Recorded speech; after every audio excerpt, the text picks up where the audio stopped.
نحمده ونصلي على رسوله الكريم اما بعد فاعوذ باللہ من الشیطان الرجیم۔ ہر انسان کے ساتھ 24 گھنٹوں میں 20 فرشتے رہتے ہیں۔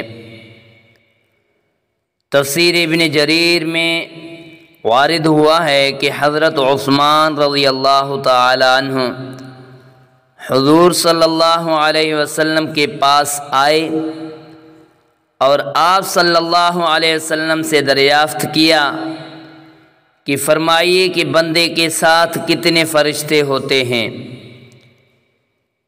آپ صلی اللہ علیہ وسلم نے فرمایا، ایک تو دائیں جانب نیکیوں کا لکھنے والا جو بائیں جانب والے پر امیر ہے۔ جب تو کوئی نیکی کرتا ہے وہ ایک کے بجائے 10 لکھتا ہے،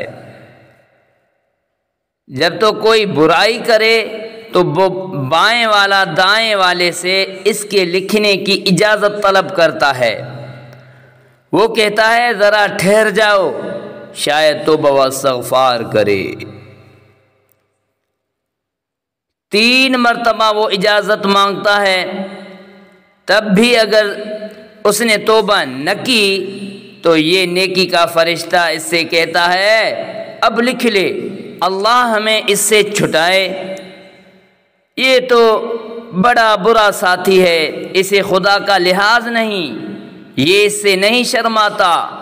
اللہ کا فرمان ہے کہ انسان جو بات زبان پر لاتا ہے اس پر نگہبان متعین اور مہیا ہے، اور 2 فرشتے تیرے آگے پیچھے ہیں۔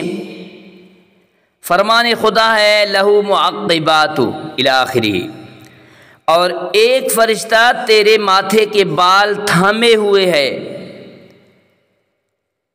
جب تو خدا کے لیے تواضع اور فروتنی کرتا ہے وہ تجھے بلند درجہ عطا کر دیتا ہے، اور جب تو اللہ کے سامنے سرکشی اور تکبر کرتا ہے وہ تجھے پست اور عاجز کر دیتا ہے۔ اور 2 فرشتے تیرے ہونٹوں پر ہیں، جو درود تو مجھ پر پڑھتا ہے اس کی وہ حفاظت کرتے ہیں۔ ایک فرشتہ تیرے منہ پر کھڑا ہے کہ کوئی سانپ وغیرہ جیسی چیز تیرے حلق میں نہ چلی جائے، اور 2 فرشتے تیری آنکھوں پر ہیں۔ یہ 10 فرشتے ہر بنی آدم کے ساتھ ہیں، پھر دن کے الگ ہیں اور رات کے الگ ہیں، یوں ہر شخص کے ساتھ 20 فرشتے من جانب اللہ موکل ہیں۔